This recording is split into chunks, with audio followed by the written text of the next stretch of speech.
Good evening and welcome everyone to our second Healthy Women, Healthy Women, World Educational Gathering of 2024. My name is Stacy Helm and I'm a proud volunteer member of the Healthy Women, Healthy World Volunteer Leadership Team. I was first introduced to this wonderful organization in 2016 at an educational gathering just like this one. At the time, I was pursuing my graduate studies in global public health nursing and seeking a community of like-minded individuals. Today, I am honored to host this event and share this experience with all of you. I hope that your interest and passion for our mission are as inspired as mine was then and continues to be today. If this is your first time participating in a Healthy Women, Healthy World event, welcome. We are so thrilled that you're here. If you're a Healthy Woman, Healthy World veteran, it's so nice to be with you again. Thank you for coming back. Today, on World Refugee Day, we gather as supporters of Medical Teams International, a global health and humanitarian organization dedicated to providing life-saving medical care to people in crisis, both in our community here in the Northwest and around the world. We champion the health and wholeness of women and children worldwide, driven by compassion, committed to women, and call to action. We regularly come together in events like this one or through our bi-monthly book club. In the fall, we also host fundraising events to support programs at Medical Teams International that serve mothers and children around the globe. Last fall, we became aware of a growing community of asylum seekers taking shelter at a church near SeaTac International Airport in Washington State. Our hearts were moved for the families who had fled terrible circumstances and traveled incredible distances at great cost to find safety for their children.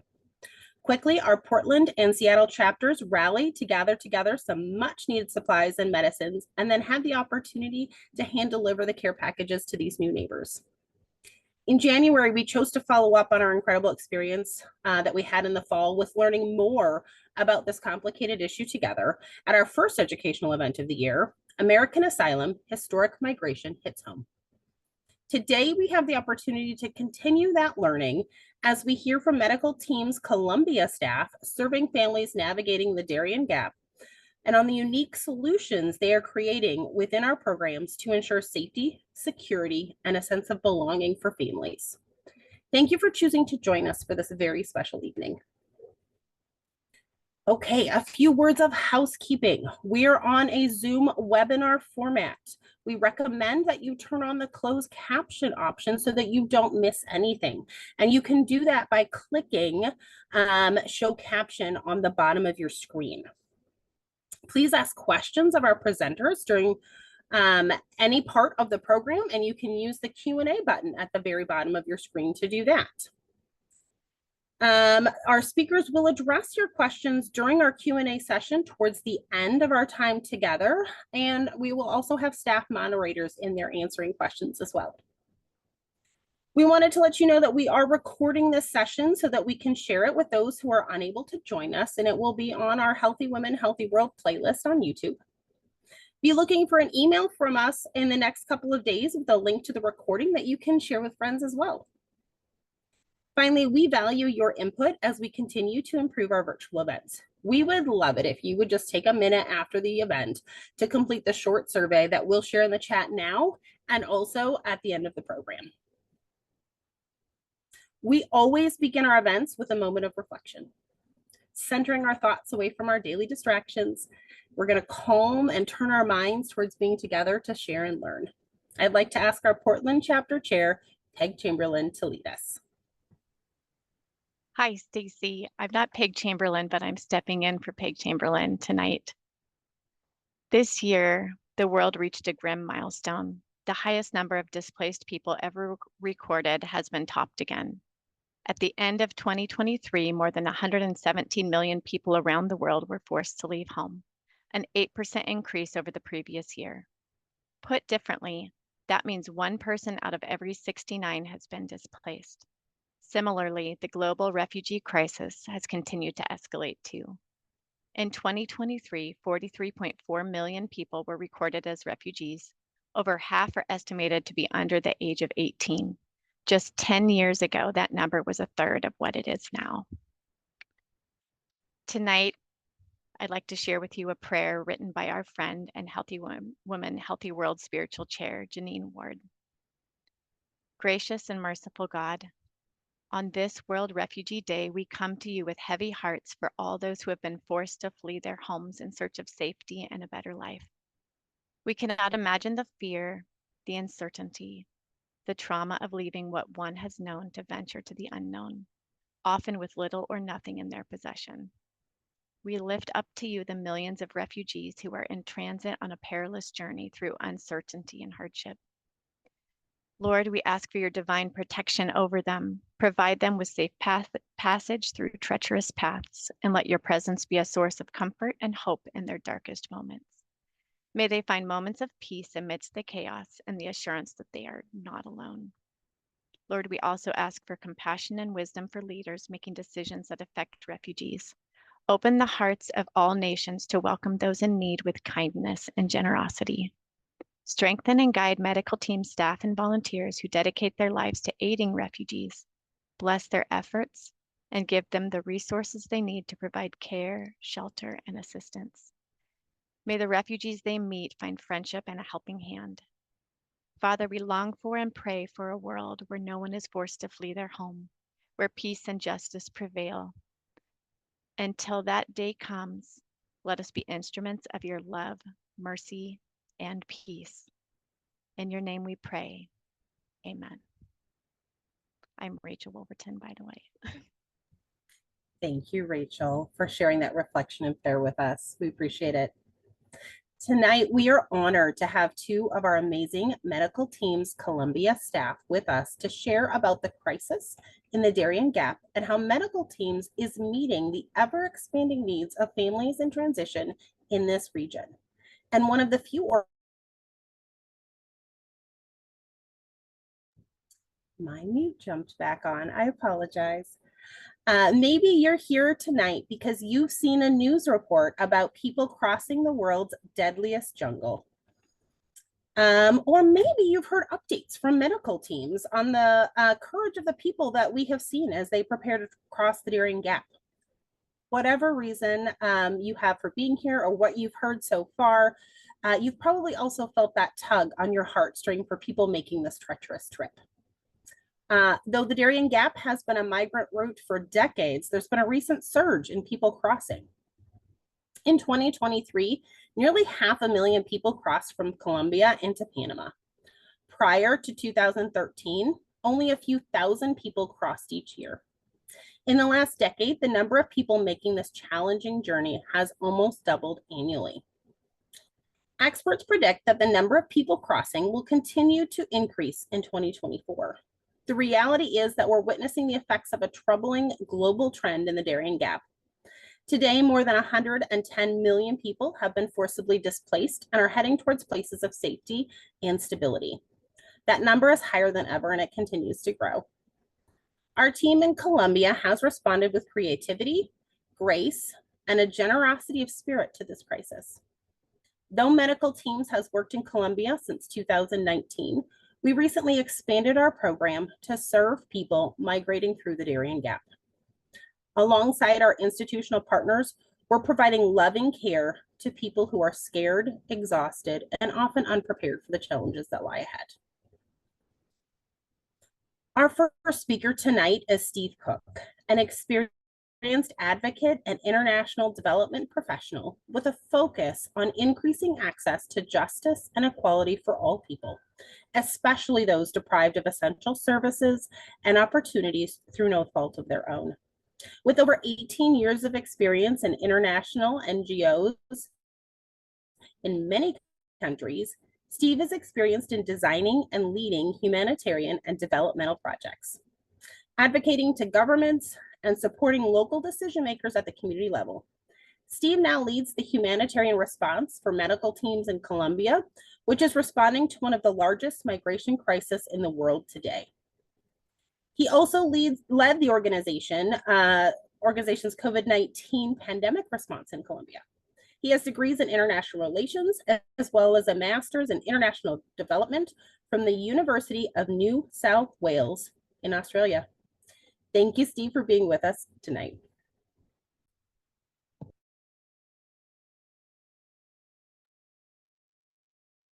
Good evening, everybody, and thank you so much for the opportunity to be here with you and share more about what we're doing, what Medical Teams is doing in Colombia in our response to the Venezuelan migrant crisis and other vulnerabilities for Colombians. I think we have a video that we'd like to play, so I might just check with the person who's running the screen if we want to go back to and run that video, and then I'll come back in afterwards. The video will tell you a little bit more about our program. Los padres estamos dispuestos a hacer lo que sea por los hijos, con tal de que los hijos estén bien. Y siento que la población migrante emigra a otros países para buscar un buen futuro para los niños, y ese sacrificio que ellos hacen por sus hijos es por mejorar un poquito la calidad de vida. Lo que más me trajo a Colombia era que no tenía medicamento para mí. Mi hijo es discapacitado, no tenía sustento.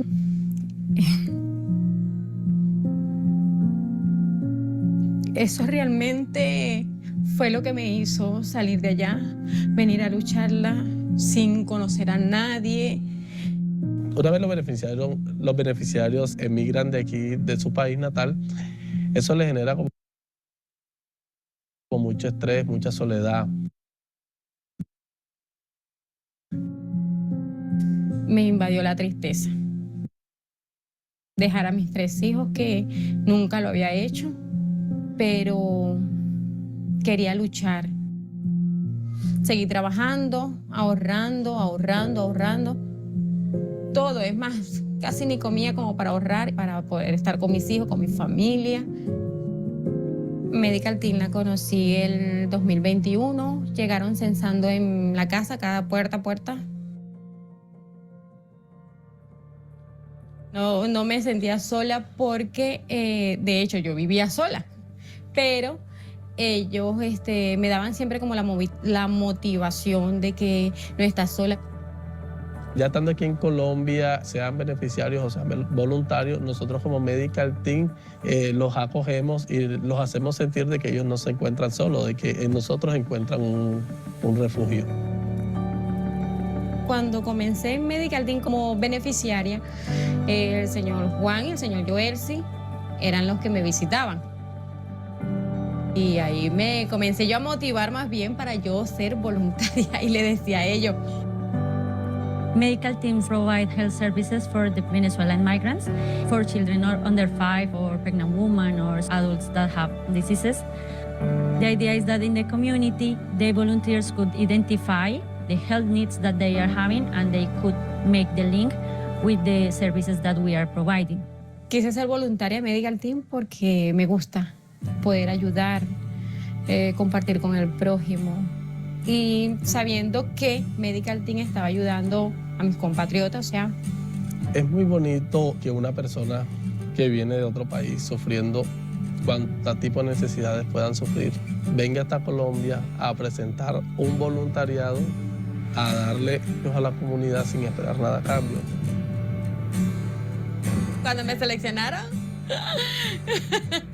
Cuando me seleccionaron como voluntaria, es la alegría. La alegría, primero porque me gusta, y segundo porque iba a tener más conocimiento. Ser voluntaria me ha acercado al prójimo, a esos beneficiarios que los siento como familia. He sentido el apoyo de ellos hacia mí también, y eso ha cambiado mi vida totalmente.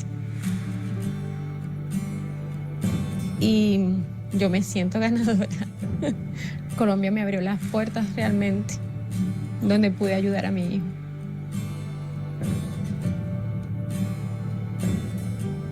Vivía sola. Me censé, me fui, me traje a mi hija, la pequeña, otra vez. Pues la convivencia con mi hija, pues bien, espectacular. Mi sueño.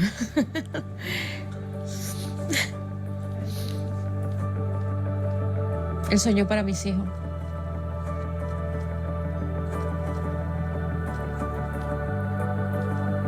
Emprendí un viaje dejando a mi familia atrás para poder superarme, tener mi propio hogar, superarme, poder tener una casa para vivir con mis hijos. Llegué a Colombia a luchar y pues me he propuesto muchos de los sueños que me propuse. Los he realizado. Falta un poquito, pero sí.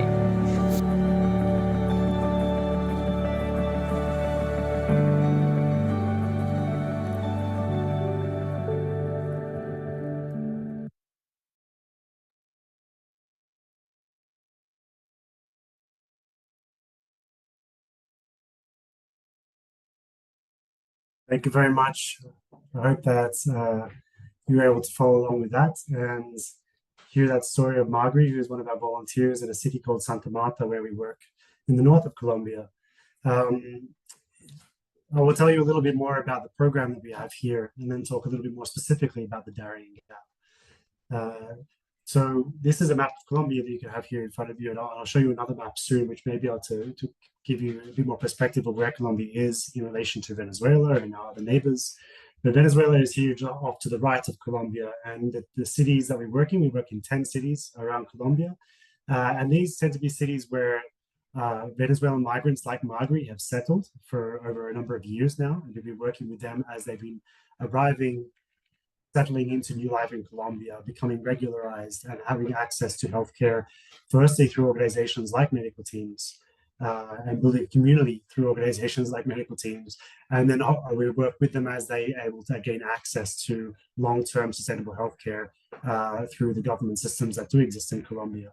We also work with those government systems to build their capacity, to strengthen them so that they can absorb the flow of migrants that have come into Colombia. There is about 3 million Venezuelan migrants in Colombia today. Only about half of them really have access to healthcare through government systems, and the others struggle to have access to healthcare. Medical Teams is working with many of those. The cities where we work in, both where people are looking to live, but also where there are migrants that are in transit, that are still moving from Venezuela through the country, sometimes on foot, sometimes on a bus. Sometimes they're looking to stay in Colombia, sometimes they're moving through to other countries.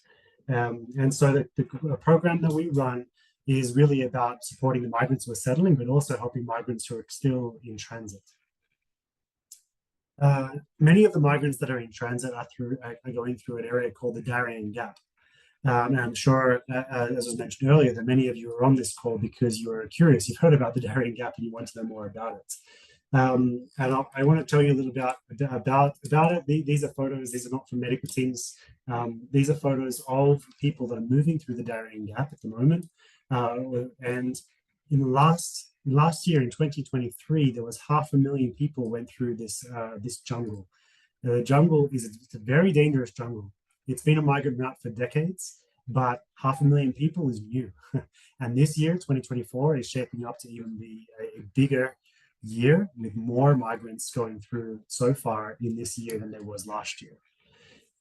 So what is the Darién Gap? I'm going to stop my PowerPoint for a minute and go over to be a little bit more interactive by showing Google Maps here.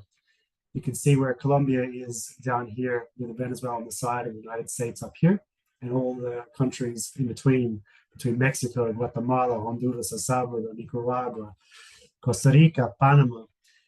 There's a big journey between Colombia and the United States. There are a lot of people that are making this journey northwards from Colombia. Many are heading towards the United States, but many stop in many other countries along the way.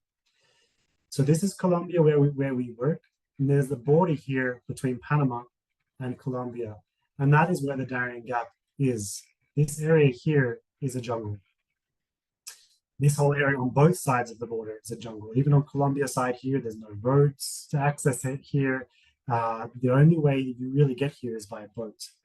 So most people that are accessing this jungle are usually coming from these cities over here, which is where Medical Teams is having our bases. So in a city called Turbo, and up here called Necoclí. These are cities that are like on the beach. They're typically tourist towns. But more and more they're taken over by by the migrant population that are basing themselves here to move across the boats, across here to the small towns here, where they basically start a journey into the jungle. The journey in the jungle can take up to 5 days, depending on how much money you can pay to have a guide to take you through shorter routes. Sometimes it's shorter, but usually about 5 days. And this whole area is not run by the government of Colombia or Panama. This is not controlled by any state group. This is armed actors control this territory. And so people moving through the Darién are not only experiencing the dangers of a jungle for 5 days, but the violence, the risks to their safety is immense based on the groups that control this area. The illegal operations that are happening here are large, and they've been happening for decades.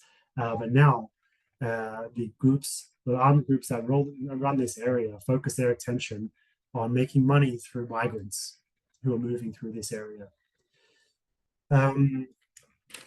The people that are going through this area are mostly Venezuelans, but they're not only Venezuelans. We have people from Ecuador, people from Haiti, people from Afghanistan, China, people from the African continent. There's a whole range of people. About 60 to 70% are Venezuelans, and most of our work focuses on the Venezuelans. And I want to emphasize also that many of the people that are going through the Darién Gap at the moment, many of the Venezuelans, have left Venezuela within the last few years and often have gone down to other countries like Ecuador, Peru, Chile, and have sought to establish themselves in those other countries. But for a variety of reasons, political reasons, inability to get access to work, they're now coming back up through Colombia again, through Cali, through Medellin, and to the Darién Gap, and continuing into other areas. Our goal is really helping people where they're at, whether they're looking to stay in Colombia or they're determined to take a journey through the Darién Gap. Our aim is to help them have access to healthcare. So let me tell you a little bit more about what it is that Medical Teams is doing. So as I mentioned, healthcare is a big part of what we're providing.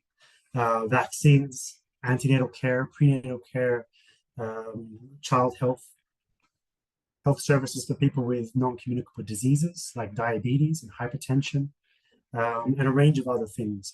A lot of people who are left Venezuela did so because they did not have access to healthcare. They could not get the medication they needed. They could not get the preventative care they needed or treatment for a child. Just like Margaret explained in the video, she did not have the medicine for her son who was sick. And so that's a big part of what Medical Teams is also trying to do. Open up the services that are available in Colombia, build their capacity so they can absorb more people, and allow people to access those that care. We do that in Turbo and Necoclí as well, as people arrive to those cities with the intention of going through the Darién Gap. Often we don't have a lot of time with them before they keep going on their journey, but as much as we can, we refer them to the healthcare services that we have available. But just like Margaret in the video, we have volunteers working in those local areas. Often they are Venezuelans themselves. These women here in black are our volunteers in Turbo, and they work with the communities, the migrant communities, and the host Colombian communities that live in that area. And many of them who came with an intention to continue going with their journey and decided to stop and settle in a city like Turbo. Despite the fact that the services there are very, very limited and there's very few opportunities for work and other things. But our volunteers are very inspiring. They are people that are, as I said, often migrants themselves, but they've been in Colombia now for maybe 2, 3, or 4 years, and they've established themselves, and now they're working with us or volunteering their time with us to connect with other migrants and help connect those migrants to the services that Medical Teams has and other organizations have as well. We do a lot of referrals across different types of services, particularly when it comes to things like protection issues, people who are victims of sexual violence, children who are unaccompanied. We do a lot of healthcare work where we find a lot of teenage girls who have never had access to sexual and reproductive education, who needs that support in that area. And we often work with other organizations who can work with unaccompanied minors, for example. And our volunteers help us identify those people that are in need. We also have a what we call a humanitarian store, where we have a range of products, hygiene products, generally single-use hygiene products that are very specific to address health risks that people will face within the Darién Gap. If people arrive in Turbo and Necoclí and decide not to continue through their journey, that's fantastic, and we can support them in their regularization process here in Colombia. Many of them have already paid a ticket. They've invested in this and they have to keep going. It's difficult for them to stop. Otherwise they will lose the money they've invested. So we try to equip them. We give them education, information, clear, truthful information about what they're going to face, because there's a lot of misinformation about what going through the Darién Gap really is like, the dangers that they will face, especially for women and children. And we distribute products to them that they're going to need. And that's everything from diapers for babies, flashlights, a lot of repellent to try and protect them against malaria, mosquito-borne diseases, and dengue. Products that protect women against sexual violence, a range of different hygiene products as well, soap, hand sanitizer, all those kinds of things. We also provide mental health services and psychological first aid, as people are often approaching this journey with a lot of nerves, fear, and trauma, including children. There's more and more children now that are going through the Darién Gap than ever before. And so a lot of the work is focusing on families and helping to make sure that parents are able to take care of their children. They're aware of the risk as they go through the Darién Gap.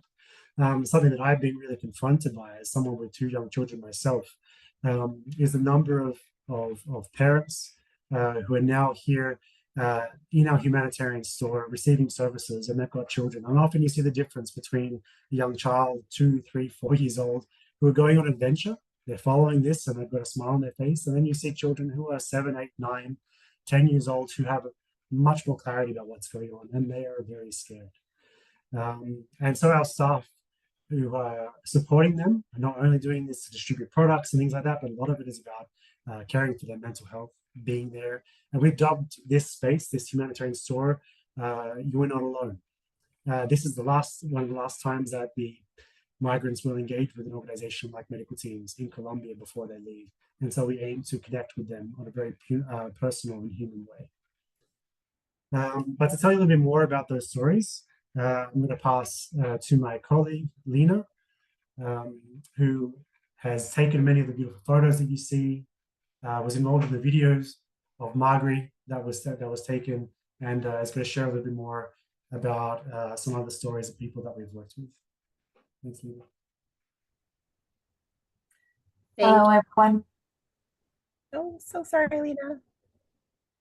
I was just going to round out that session. Thank you so much, Steve, for sharing with us this evening. We're really encouraged about how your team has expanded and adapted to meet the needs of these families in transition. And we're so grateful for all you do to keep these families healthy and safe.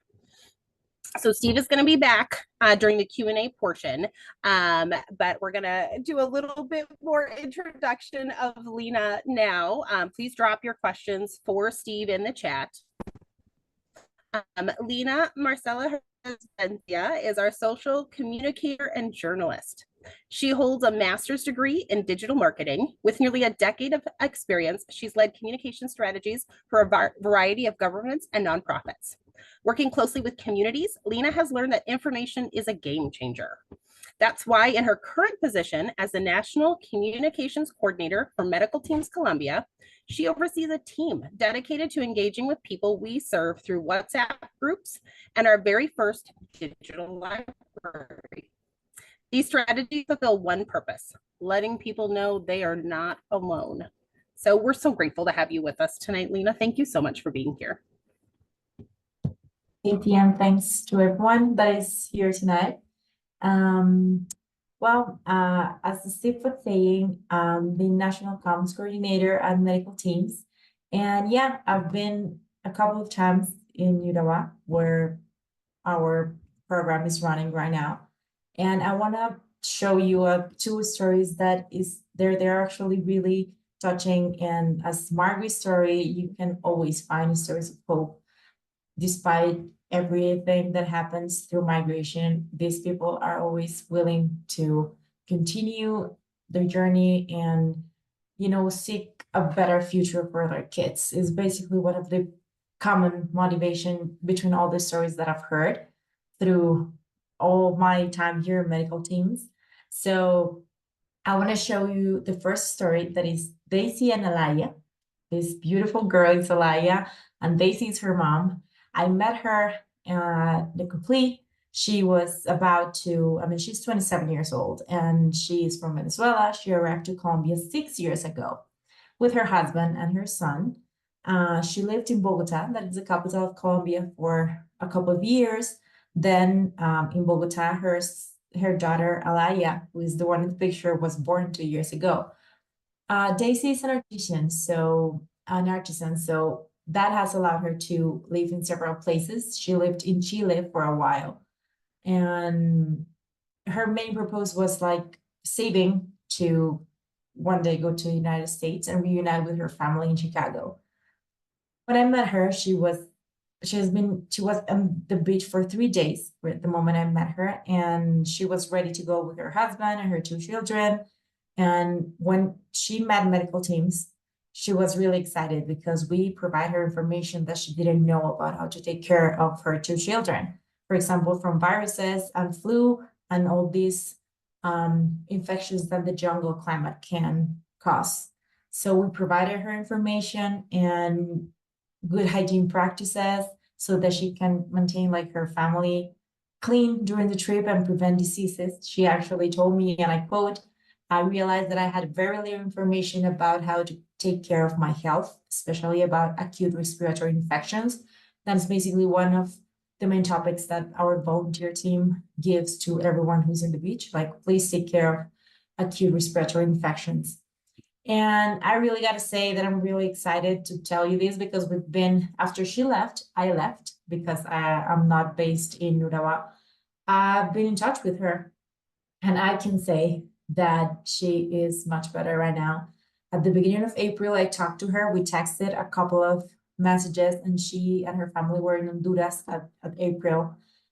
She told us that getting there was a slow trip. Darién Gap was hard, but she made it safe with all her family. She faced difficulties, for example, as in Costa Rica. In Costa Rica, she says, and she told me that she was charged $30 per person so they can sleep in a camp. I think it was a private camp, not a humanitarian aid settlement. She described that as a prison. And when I talked to her back in April, she was saying, this is the worst. Costa Rica is not giving me like a great time because she was not able to eat like as much as she can. She was eating just soda and bread. And all the moms that were there in this camp, they were like protesting because they wanted to eat and they were being charged money for staying there. But despite of that situation, she was really optimistic. You can see like her smile. She's always like glowing, and she was always really kind to me and saying, hey, we're fine and I'm good. And then I talked to her in April, but the end of April, and she entered Mexico. She finally made it to Mexico with the border with Guatemala. And she talked to me about Mexico. Her Mexico experience was not good at all. It's the country that she faces most of the difficulties because she was victim of extortion, and one of her travel companions, that it was an old woman, was kidnapped. So they have to pay kind of money to save this old woman that was traveling with them. And she took almost one entire month to get to Mexico City. You know, she started crossing the border, and now when I talked to her, she was now in Mexico City. She rented a room with her family to live there while she arrived. While she got this appointment, the interview with the U.S. immigration authorities through the CBP-1, that is an app that migrants and refugees must fill out when they are in Mexico to get into states by a legal way. So I just want to say that the big news is that I talked to her on Tuesday, and she told me that she was about to enter into the States. She was officially like admitted to the United States So now she is in the States. She is making her way to Chicago, but I'm pretty excited because she made it safe. Unfortunately, not all the stories are this positive, but we try to keep ourselves hope, trying to wish the best to all the stories that we hear. And at least Daisy and Alaya made it safe. So I'm really excited for that. And this is the story of Daisy and Alaya. If you can send some prayers to her family, maybe she will make it safe to Chicago. But now she's in the States in a regular and legal way. And I want to show you another story of Ileana. Is in the other slide. This is Ileana Mena. I want you to know her, and she has a different story, and that's kind of the things that you face when you are in the humanitarian aid, when you see people that are leaving their houses just because they need to access food or medicine. And Ileana has a different story. Ileana, I met her again in the Coclé Beaches the same day I met Daisy. And Ileana, she's from Venezuela too. She's been away from home for almost 5 years. As Steve was saying, most of the people, they left, but they kind of try to leave all the way. They try to go around to South American countries, trying to save money, trying to see what country is better for them. And Ileana is one of these people that she has been living 5 years, everywhere. She left Venezuela 5 years ago due to economic circumstances. And when she was back in Colombia, she said, okay, I want to go to the States through Darién gap. They lived in Ecuador for a year. They spent 3 years in Peru, what I was telling you. In Peru, she found her dog, Luna, that is the one that you are seeing in the picture. And before returning to Colombia, they said that probably going back to Venezuela was not an option. So Darién gap was their only choice for that moment. However, some events happened and she regretted that decision. When I met her, she was living in the beach, and Ileana's daughter successfully crossed the jungle. However, after she reached Panama, Ileana's daughter, she ran out of money, she fell ill. Right now, her daughter is in Nicaragua seeking for a job to continue her journey, but she hasn't found one. Her condition is not the best. So Ileana said, I'm not crossing the Darién gap. I don't want to have the same difficulties that my daughter had. As you can see, it's a very different story from the story that I just told you from Daisy. So Ileana decided to stay in Colombia. When I knew her, she was living at the beaches of Nicoclí with her family. She was there for 3 months when I met her, living over on the sand, as you can see in the pictures. That's the place where she lived. She lives there with her family. And in that moment, she was just wanting to find a job so she can move from the beach. When I talked to her and I asked her about how was she feeling about living in the Coclé, she said, I enjoy the climate, but living in the beach, it was not easy because she don't have a bed or adequate sanitary conditions. Additionally, with her belongings that you can see in the pictures, they get wet when it rains. So she has managed to cover all her belongings with plastics. And she has a kitchen there, as you can see, this pot and this mini stove. And that's the way she was living for 3 months when I met her. And she's always with Luna, the dog that she rescued, and she felt so close to that dog because when Ileana is alone, that's the only company she has. With the support of the humanitarian organizations, Ileana's children receive care and family can access to food. Ileana's plan is to find employment and for her husband too, so they can settle in Nicoclí. And her final wish, and when I asked her what you want to do if you stay in Colombia, what's your future plan, she just want to say, I want to save up to repair the roof of my house in Venezuela. That is more or less around $300. That's a lot of money for them. So she's now saving, trying to see what happens with her. And again, I've been in contact with her, and I actually texted her 3 days ago, and she's now in Necoclí. She's been there for 5 months, and with the arrival of the rainy season in Necoclí, Ileana no longer lives in the beach. She rents a room where she lives with her children and her husband and Luna, the dog. In this place, she pays around $6 a day.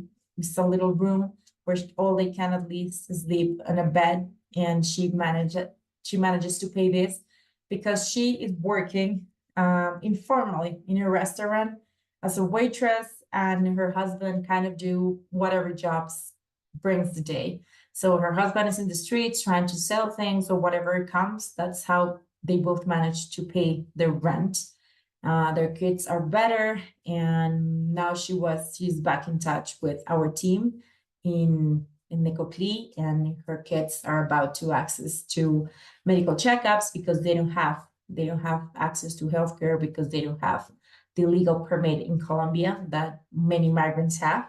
So now she's in touch back with medical teams to access to care. These are the 2 stories that I want to share with you, stories of hope, because as you may see, these 2 women are like really tenacious, and all they want to do is have a better life, not just for them, but just for their family too. So yeah, if you have any questions for me, I can read it. I can answer it a couple of minutes. Thank you.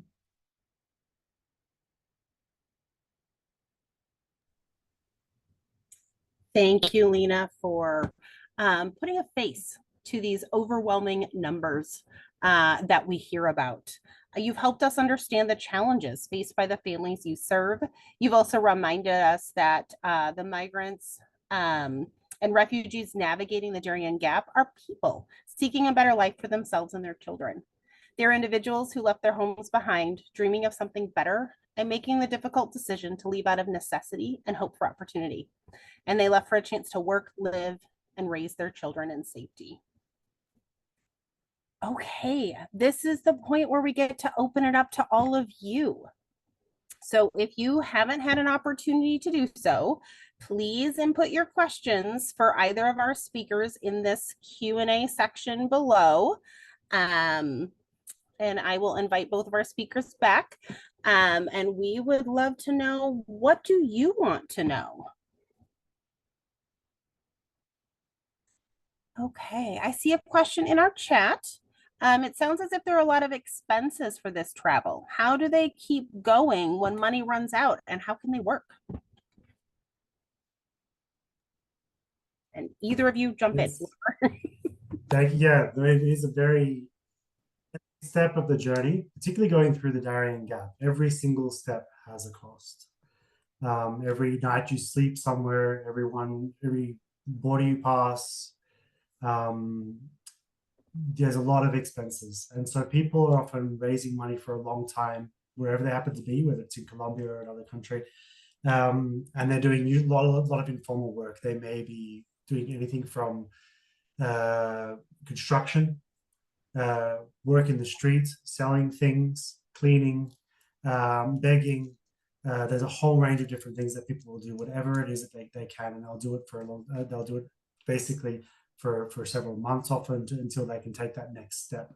A lot of the people that you saw in Necoclí, that city there on that beach is where the boats leave to go into the Darién Gap. So a lot of the people that are camping there, it's because they haven't got the money yet to keep going.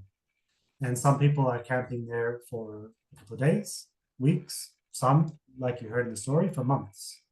And so the risks there for health are even higher. So we do a lot of work on that beach around issues of disease prevention, vaccinations.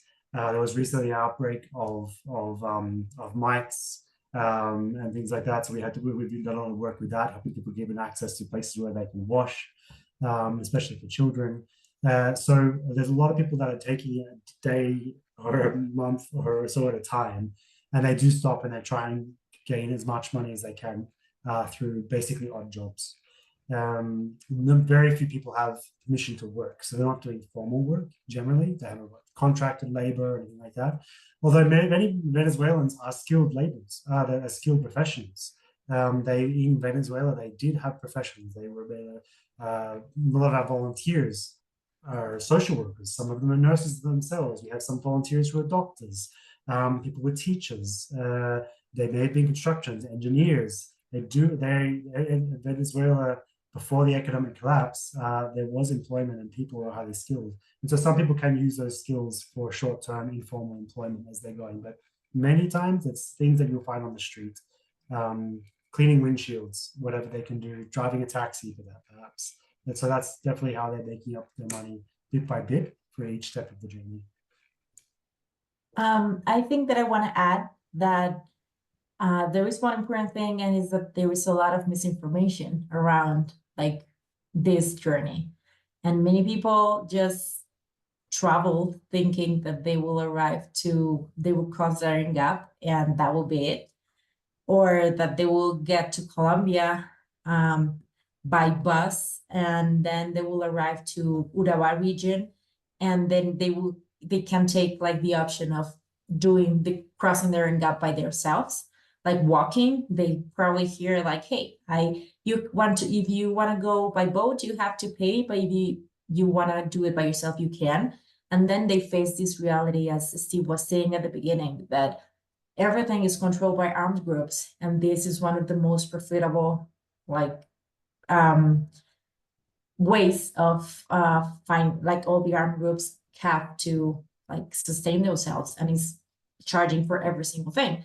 So people there's no way to cross the Darién Gap without paying, because it's a route that is taken by the armed groups, and they will charge each one of the members of the family for crossing by boat, and then they leave the border with Panama, and then they have to continue paying, because unfortunately there are a lot of that are like the owners of this journey. That's hard. Thank you guys for sharing that with us. I see one question in the Q&A box. Are migrants still entering Colombia from Venezuela in great numbers, or has that flow slowed? Flow has slowed compared to what it was, say, in 2018, 19, 2020. There about between 6 and 8 million people have left Venezuela in the last 8 or so years. So there was a big influx a few years ago. The flow has slowed now, but there is still a high flow of migrants around the region. So maybe not as much coming out of Venezuela, but coming up from Peru or other countries, sorry. A lot of people have tried to go back to Venezuela and now are leaving again. So often the people that we've seen coming out of Venezuela now are now leaving for the second time. So there is, and sometimes they're leaving with elderly parents who now really have no choice but to leave. Or with other people with their family who stayed before and now they're leaving. But overall, the number has slowed in general, and we hope that stays that way. But there's a lot of potential for that number to keep going, or for the number to grow again, and that usually depends on politics and economics. And we'll see what happens in the next few months with elections around the region that are going to drive people's decision making as well, including in Venezuela. Okay, thank you. And then this one is very sort of similar, talking about numbers, but how many individuals a month are you seeing in Turbo prior to departing on their journey? Turbo in general, there's about 300 people a day leaving Turbo. In Necoclí, it's generally between 500 and 800 people. And that's a low number. It has gone up to about 800 in Turbo, and about 1,200 to 1,500 a day in Necoclí. Necoclí has been the main city where people have been leaving. We have focused most of our work. We have teams in Necoclí, and most of our teams are in Turbo because there's less organizations working there. We've seen the number drop at the moment, largely because it's the wet season, and moving through the jungle during the rainy season is even more dangerous, and people know that that's not a great idea, so they're holding off a little bit. There's a lot of things that impact the flow of migrants up and down, but at the moment, we're seeing about 300 people per day in Turbo. But again, that's a low number. If it pops up again in a few months' time, we'll probably see about 500 to 600 people, I would say, is my estimate. And yeah, that will see us breaking the records for the number of people going through the Darién gap this year, as it did last year. So this is hundreds, thousands and thousands of people we're talking about. It's it's one of the biggest migrant flows we've seen in this part of the world in history. Thank you. That is a lot. And then we do have a question asking, what's the role of the Colombian government in the work that you do? The Colombian government, I mean, is absolutely critical. I have to say, Colombia hosts about 3 million Venezuelan migrants. It's a very welcoming neighbor. The Colombian government has done a lot to make Venezuelans feel like they can stay here. And there are a lot of them, as Lina mentioned, a lot of migrants do have a visa that has allowed them to stay in the country. But for the last 2 years, that visa pathway has been closed to new migrants, or people coming back in from say Peru or Ecuador back into Colombia and not able to get that. So on the one hand, we work with the Colombian government as they're helping to absorb people into the healthcare systems and other services that exist in Colombia. But they're focusing on those who have that visa. We're now really trying to work with the Colombian government and others to push to say that we need a new round of a visa here in Colombia that gives us other group of people, the other million or so people, access to those services in the long term. That's our objective. So the Colombian government has been a generous neighbor to Venezuela. They continue to do so, but there's more that they need to do, and we need to work with them to build that capacity to be able to do that. And by capacity, I mean the ability of the healthcare system and other systems to absorb this. There are many hospitals in rural parts of Colombia, including Turbo, where bills are not being paid. Staff have worked and they're not getting their salaries because the money is not quite there to fund the health needs. So the Colombian government is working at its limits in many respects, and it needs ongoing support. Okay, thank you. And then we have a question asking you to speak more about the individuals and families that are waiting to cross the Darién gap, but they're coming from other countries such as Afghanistan or China or somewhere else. Can you talk to us about that? Sure. I'll give my perspective, and Lina, please feel free to jump in if you have something to add. The families that are coming through, generally we're not seeing so many families, firstly, from some of the other countries. Usually they're individual travelers, a little bit more. There are often couples coming from different places. There are children, but it is a smaller number. Most of the children we're seeing are Venezuelans, Ecuadorians, from Haiti. So the people that are coming through also from other countries tend to have a little bit more money. They've saved a little bit more money, and they've traveled, and they usually get to, with that money, they usually pay for a few more services. So in Necoclí, for example, generally we see people from some other countries not sleeping on the beach, but they have enough to pay for a guest house for a night while they're waiting for their boat the next morning. So our time with them is very quick. They're often arriving to Colombia via Brazil, for example. They come in buses, and so we're spending less time with them because they're moving faster.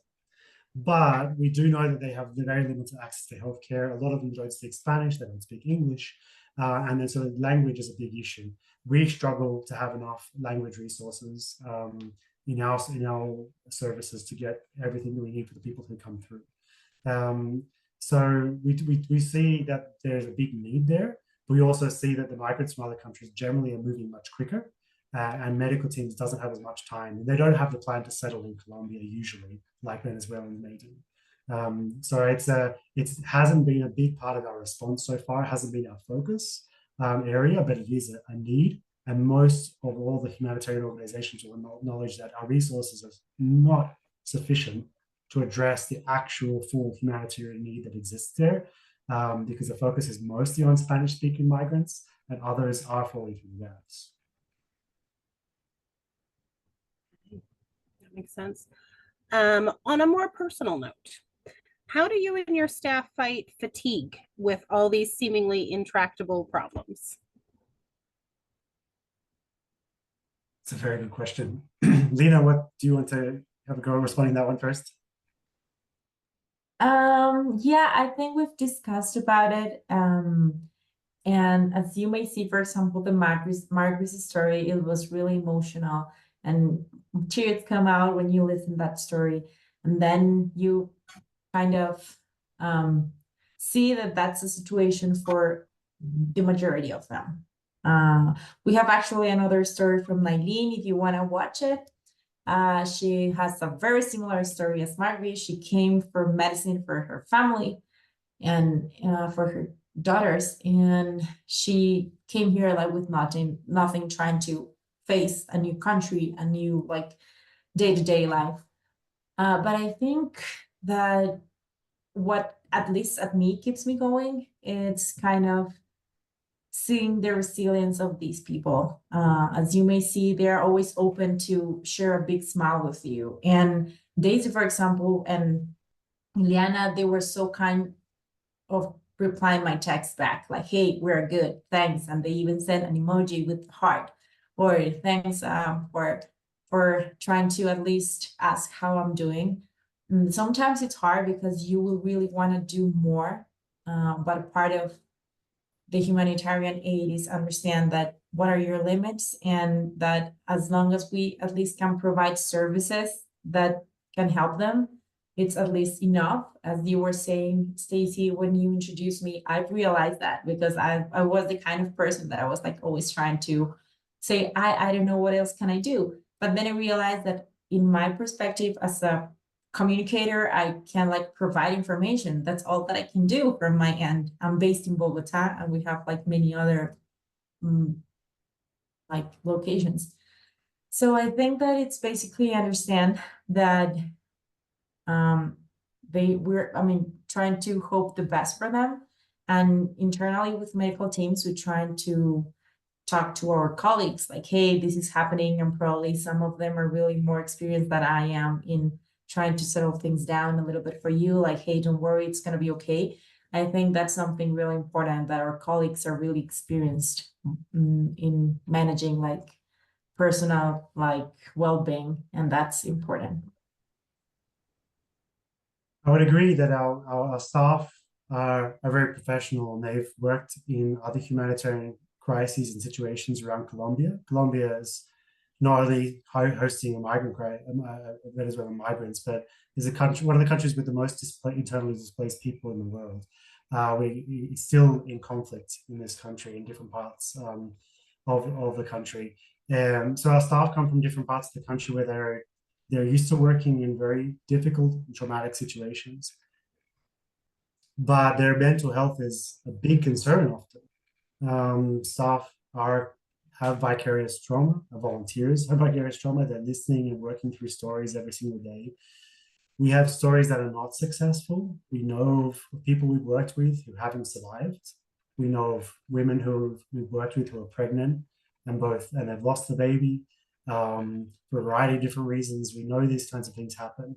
And so that's something that our staff live with and work with. We have a range of different strategies that we employ for staff well-being and our mental health, but it's always something we need to do more of. A lot of it is about how we connect together as a team, debriefing things, talking through things that happen, having time as a team to do things outside of the office. Our staff also often have access to mental health services as well, and our volunteers do as well. But it's something that in reality we need to do more of, because it's the longer that people are working in some of these situations and receiving these stories, it can be a difficult thing. And I, as country director in Colombia, feel a great sense of responsibility around the well-being of our staff as they're in places like Turbo and Necoclí. It's also stressful in working here because of the armed groups that exist. A lot of our work, particularly, for example, in the beach area in Necoclí, is done under the supervision of armed groups. As in, they are there, they're present, they know what we're doing, they hear what we say, they know what we're communicating, they know where our office is. It's a very difficult situation to work under, but they have a great amount of respect for humanitarian work as well. We have great level of acceptance in those areas. They know what we're working for. They know our focus is health and breaking barriers to health. And our staff are experts at developing relationships with local community leaders that helps us become an organization that can work safely in these areas. But it's a really good question, so thank you for asking it. Thank you for sharing that with us, and it's good to hear you guys talk about taking care of each other in addition to the folks that you serve. So thanks for sharing that with us. I think we will wrap up with this last question. It's a bit of a doozy. What kind of immigration policy changes in the U.S. would improve this situation?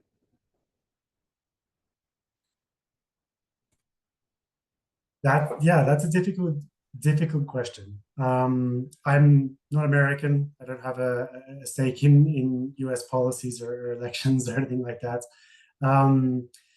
But what kind of policies in the US would improve the situation?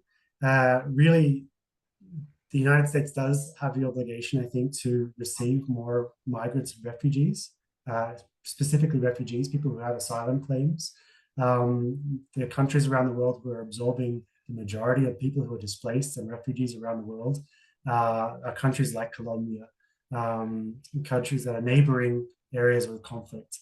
And I can often feel I'm Australian, and I have a country that has a big debate about borders, about migration policies. Recently, migrants were the reason in Australia that people found the buses busy and that house prices were expensive. That was the political narrative. And that's a really dangerous narrative because it lets people think that migrants are the reason why things are difficult for us, which is not true. It isn't true. Migrants usually are a very, very, very small portion of our populations and the services that we need to provide to those people in need. And our generosity can't stop with people within that are currently within our country. We have to be able to accept more refugees from around the world. That will make a difference. And I would say that the US is making a difference here. There are thousands of Venezuelans who are applying for asylum from within Colombia. They're here, they're in Bogota, they're in Cali, they're in some big cities, and they're in a process right now with the US government to be resettled as their asylum claims are being evaluated. That's really important. And it's important that the US maintains those kinds of programs and looks to expand them, because that gives people who have no desire to walk through the jungle for 5 days. No one wants to make this journey. If they have afforded other options, which could include support to stay in countries like Colombia with access to healthcare, where their children can go to school, where they can get work, that also makes a difference. So the US does need to keep working with partners like the Colombian government, needs to keep its programs moving, not become hard-hearted or negative, and not allow certain narratives to drive decision-making of the government, narratives that are not based in truth, that are based in fear. Thank you. That was a difficult one for folks without a stake in the US policy. So thank you for being willing to field that question. We appreciate it. Okay, I think that will end our Q&A time. We cannot thank our speakers enough for being here tonight. Steve and Lina, thank you so much for all the work you do every day to serve these families, and for generously just sharing your time and expertise with us. This is such a complex and heartbreaking topic, and you've really helped us to become more empathetic and compassionate about the human experience. So thank you. We appreciate that. All right, we have learned so much together tonight, and we want to make sure that you have some easy next steps to take with you, because learning should always be paired with action. So if you're taking notes, feel free to write these down. Keep learning and sharing with your community. One of the greatest threats to our neighbors around the world is lack of attention. So seek out opportunities to learn more about the increase in world migration. Seek out opportunities to understand the complexities of immigration and how you can be part of making a positive change in the world. You know, we especially think about that today on World Refugee Day. Many organizations are sharing relevant information. Go to Facebook, go to Instagram, and share something that Medical Teams posted today to help bring your friends along in this journey of compassion. Also, use your voice, speak up, make some phone calls, join a local advocacy group, volunteer with local and international organizations that are making a difference. When you see someone else speaking up, especially those elected officials, take the time to thank them for using their voice on behalf of women around the world. And when you see someone degrading refugees and migrants, please speak up on behalf of their community or their humanity, and defend our brothers and sisters that are just trying to build a better life. And finally, please continue to support the work of Medical Teams with your time and with your finances. The needs we're responding to around the world continue to grow, and you can go to medicalteams.org to learn more. And to all of you, thank you for spending part of your evening with us. We truly hope that you found our time together to be informative, encouraging, and worthwhile, and that you've been inspired to learn more with us this year. And if you've enjoyed this event, we'd love to invite you to continue learning with us. If you're on Facebook, you can follow Medical Teams and join our Healthy Women, Healthy World group to stay engaged in this conversation, as well as continuing to learn about this and many other topics. We also hope you'll join us for some upcoming Healthy Women, Healthy World events. Our virtual book club is meeting to discuss the book Refugee Ocean by Paul Stutingi. There we go, maybe. We are meeting on July 17th at 7 p.m. So the Refugee Ocean grapples with what it means to be an immigrant, shows how wounds can heal, and it also highlights the role of music and art in the resilience of the human spirit. I really enjoyed this book, and I would love to discuss it with all of you, so please pick up a copy and come join us. And then in September, we hope many of you will join us for our annual fundraising luncheons. Our Kiwi friend, humanitarian photographer and storyteller, Helen Manson, will be the keynote speaker.